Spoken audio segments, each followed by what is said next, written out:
May I come in, sir? Yes, come. বিজয়, তুমি এখানে? হ্যাঁ নেহা, আমি এখানে। তুমি এখানে কেন? হ্যাঁ, আমি ভেতরে আসতে পারি? হ্যাঁ, প্লিজ কাম। Thank you. অনেকদিন পর তোমাকে দেখলাম, তো এবার তুমি বলো তো এখানে কেন আসছো? আসলে আমি একটা নিয়োগ দেখে এখানে চাকরির ইন্টারভিউ দেওয়ার জন্য আসছিলাম, কিন্তু এই অফিসে তুমি? হ্যাঁ, এটা তো আমার অফিস, আর এই কোম্পানির মালিক তো আমি। আরে কি বলছো তুমি? তুমি এত বড় কোম্পানির মালিক? হ্যাঁ, এটা তো আমার কোম্পানি, আমি এই কোম্পানির মালিক। আর তুমি চাকরি ইন্টারভিউ দিতে আমার কোম্পানিতে কেন? আর কোথায় গেল তোমার সেদিনের সেই টাকা পয়সার অহংকার? তুমি আজ আমার কোম্পানিতে চাকরির ইন্টারভিউ দিতে আসছো? হ্যাঁ, ভাগ্য কখন কোথায় কাকে নিয়ে যায় কেউ বলতে পারে না। সেই দিন আমি তোমাকে ছেড়ে চলে আসছিলাম, আজ দেখো তুমি এত বড় কোম্পানির মালিক আর আমি ফকির। হ্যাঁ, তুমি ঠিকই বলছো, ভাগ্যের চাকা কখনকার ঘোরে কেউ বলতে পারে না। আজ আমি এই কোম্পানির মালিক, আর আমার কোম্পানিতে তুমি ইন্টারভিউ দিতে আসছো। আর মনে পড়ে সেদিনের কথা, যেদিন তুমি আমাকে অপমান করে, আমার বাবাকে অপমান করে আমাকে গরিব বলে চলে গেছিলা। আরে বিছানা বাবা যা করে রাখছে না। বসো বসো বসো বসো। কোথায় বসবো? হ্যাঁ, কোথায় আবার? বিছানা তো বসবা। এই বিছানায় আমি বসবো? এটা কি বিছানা? হ্যাঁ। ও, ময়লা মনে হচ্ছে না? আচ্ছা, আমি পরিষ্কার করে দিচ্ছি, এবার বসো। এই হাত ছাড়ো আমার।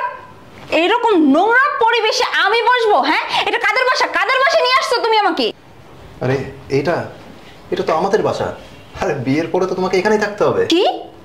আমি থাকবো এই বাসায় এরকম একটা নোংরা পরিবেশে? প্রশ্নই আসে না। আরে চিন্তা করছো কেন? পড়াশোনা তো শেষ আমার, আমি চাকরিটা পাই, তারপরে ভালো একটা বাসা নিয়ে নেব। কি? তুমি চাকরি করবা তারপরে ভালো একটা বাসা নিবা, আর ওই বাসায় আমি থাকবো? ইম্পসিবল। আমি যদি আগে জানতাম না যে তুমি এইরকম একটা থার্ড ক্লাস ফ্যামিলির ছেলে, তাহলে কখনো তোমার সাথে আমি রিলেশনশিপে জড়াইতাম না। কি বলো নেহা, তুমি না আমাকে ভালোবাসো? হ্যাঁ, আমি তোমাকে ভালোবাসতাম। তোমার এই যে সুন্দর চেহারা দেখে আমি তোমার প্রেমে পড়েছিলাম, কিন্তু আমি তো জানতাম না তুমি এরকম একটা থার্ড ক্লাস ফ্যামিলি থেকে উঠে আসছো। একটু বোঝার চেষ্টা করো, একটা চাকরি পেয়ে যাই, তারপরে আমরা ভালো একটা বাসা নিব, ভালোভাবে থাকবো। শোনো, আমি না এরকম পরিবেশে থাকতে পারবো না। তুমি তো ভালো মতোই জানো আমার প্রতিদিনের হাত খরচ কত টাকা করে যায়। আরে তুমি তো চাকরি করে আমার হাত খরচই চালাতে পারবা না, আমাকে কিভাবে চালাইবা? আর শোনো, তোমাকে আমি সাফ সাফ করে জানিয়ে দিচ্ছি, তোমার সাথে আমার সম্পর্ক কন্টিনিউ করা সম্ভব না। আরে মেম সাহেব, আপনি? হ্যাঁ বাবা, ওই তোমাকে নেহার কথা বলছিলাম না, ওই হচ্ছে নেহা। তোর পরিচয় দিতে হবে না, আমি ভালো করে চিনি। মেম সাহেব, আপনি এখানে আইছেন, কোথায় যে বসতে দিই, এখানে বসো। না, আমি এইখানে বসবো না। ইনি তোমার বাবা? আমি তো ওনাকে চিনি, খুব ভালো মতোই চিনি। উনি আমাদের বাসার দারোয়ান, আর তুমি সামান্য আমার বাড়ির দারোয়ানের ছেলে হয়ে আসছো আমার সাথে রিলেশন করতে। হ্যাঁ, আগে যদি আমি জানতাম না যে তুমি সামান্য একজন দারোয়ানের ছেলে, এই ভুলটা না আমি কখনোই করতাম না। তোমার সাথে সম্পর্ক আমি কখনোই করতাম না। দেখো নেহা, তুমি তো জানো আমি তোমাকে কতটা ভালোবাসি, আর তুমিও তো আমাকে ভালোবাসতে। আর আজ হঠাৎ আমার বাবার পরিচয় জানার পরে তুমি এরকম কেন করছো? আর আমাকে একটু সময় দাও, আমার একটা চাকরি হয়ে যাক, আমি আমি আমি সব কিছু ঠিক করে দেবো। কি? তুমি ঠিক করে দিবে? কি ঠিক করে দিবে? হ্যাঁ, একটা চাকরি করে তুমি কি ঠিক করবে? তুমি আমার সম্পর্কে জানো না, আমাকে তুমি চেনো না, আমি কোন ফ্যামিলির মেয়ে। আমার জন্ম না স্বর্ণের চামিচ মুখে দিয়ে জন্মাইছি আমি। হ্যাঁ, তোমার মতো থার্ড ক্লাস ফ্যামিলিতে আমার জন্ম হয়নি যে তোমাদের মতো এই থার্ড ক্লাস ফ্যামিলিতে আমি থাকবো। আমি এই নোংরা পরিবেশ মানিয়ে নিয়ে কখনোই চলতে পারবো না। কেন, তুমি জানো না? হ্যাঁ, আর তোমার চাইতে ভালো তো তোমার এই দারোয়ান বাবাটা জানে। তুমি তোমার এই দারোয়ান বাবাটাকে জিজ্ঞেস করো না আমি কোন ফ্যামিলির মেয়ে, আমি কিভাবে বড় হয়েছি, কিভাবে চলাফেরা করি। শোনেন ম্যাম সাহেব, আমার ছেলের মুখে আপনার কথা অনেক শুনছি, কিন্তু জানতাম না যে আপনি। আমার ছেলে না আপনার খুব ভালোবাসে। ভালোবাসে? ভালোবাসা? তোদের মতো ছোট লোক ফকিন্নিদের আবার ভালোবাসা? শোন, তোদের মতো ছোট লোকদের ফকিন্নির ভালোবাসা না এই নেহা অনেক কিনতে পারে। ভাত ছড়াইলে না কাকের অভাব হয় না। এরকম ভালোবাসা না টাকা দিয়ে অনেক পাওয়া যায়। নেহা, তুমি আমাকে অপমান করছো করো, তুমি আমার বাবাকে কেন অপমান করছো? কি অপমান? অপমান বুঝোস তোরা? হ্যাঁ, ওদের মতো ছোট লোক ফকিনীদের মান আছে যে তোদেরকে অপমান করব? আর এই শোন দারোয়ানের বাচ্চা, তোর ছেলেকে ভালোভাবে বুঝিয়ে দিস, ব্রাহ্মণ হয়ে যেন চাঁদের দিকে হাত না বাড়ায়। আর এই বিষয়টা যদি আমার আব্বু জানে তাহলে যে তোদের কি অবস্থা করবে, বিশেষ করে তোর যে কি অবস্থা করবে সেটা তো তুই জানোসই, তাই না? তোর ছেলেকে বলে দিস তোর ছেলের এই মুখটা যেন কখনো আর আমার সামনে ফেস না করে। সব নেহা প্লিজ একটু বোঝার চেষ্টা করো নেহা, আমি তোমাকে অনেক ভালোবাসি। ভালোবাসা? হ্যাঁ ভালোবাসা? তুই না কোনোদিন আমার লেভেলে আসতে পারবি না। সো আমাকে পাওয়ার স্বপ্নটা বাদ দিয়ে দে। তুই তোর মতো একটা ফকিনি ধরে বিয়ে করে নিস, যত সব। বাবারে মন খারাপ করিস না, আমরা গরিব মানুষ। ওই মুরব্বীরা করে শুনোস না, তেল আর জলে যেভাবে মিশে না, তাই বড় লোকের সাথে গরিবের সম্পর্ক হয় না। তুই আর ভুলে যা।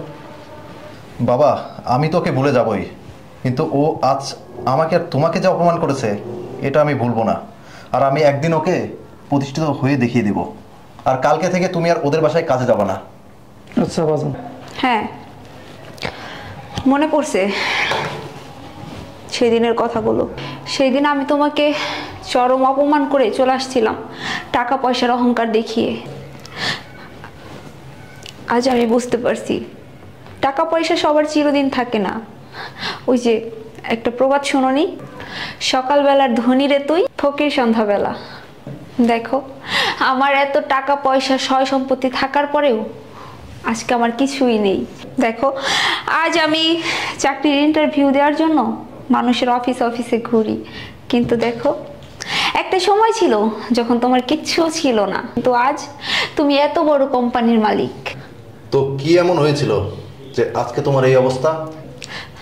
আমার বাবা তো পলিটিক্স করতো, সরকার পতন হওয়ার পরে আমার বাবা জেলে চলে যায়। ক্ষিপ্ত জনতা আমাদের বাড়িঘর ভাঙচুর করে। আজ আমাদের কিচ্ছু নেই, তাই একটা চাকরির জন্য না মানুষের অফিসে ঘুরি। তুমি জানো আমার বাবার পরিচয় পাওয়ার পরে কেউ আমাকে চাকরি দেয় না, সবাই আমাকে দূর দূর করে তাড়িয়ে দেয়।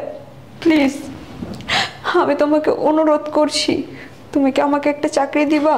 শোনো নেহা, যেমন কর্ম তেমন ফল। যখন তোমার বাবার ক্ষমতা ছিল, তোমাদের টাকা পয়সা ছিল, আর তখন তো তোমরা মানুষকে মানুষ মনে করনি। ক্ষমতার টাকা পয়সা দুটোর কোনোটাই সারা জীবন থাকে না।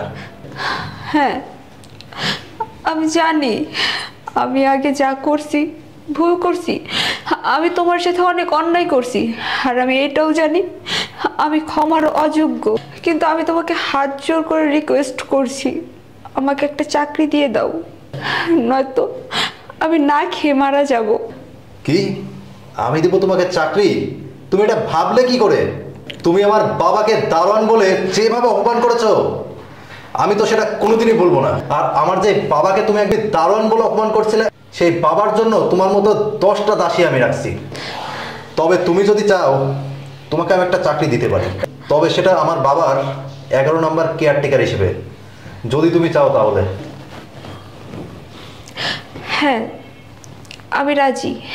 একদিন যে লোককে আমি দারোয়ান বলে অপমান করছি তার কেয়ারটেকার হতে আমার কোনো সমস্যা নেই। হয়তো এটাই আমার প্রাপ্য ছিল। হ্যাঁ আমি চাকরিটা করব। ওকে, তাহলে কালকে থেকে চাকরিতে জয়েন করো। আচ্ছা ঠিক আছে।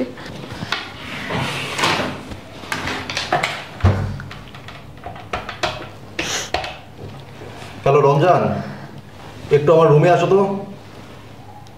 ওকে ওকে ওকে, আমি রমজানকে ডাকছি। রমজান হচ্ছে এই অফিসের কেয়ারটেকার। তুমি রুমের বাইরে গিয়ে একটু অপেক্ষা করো, ও তোমাকে আমার হাউজে নিয়ে যাবে। ঠিক আছে।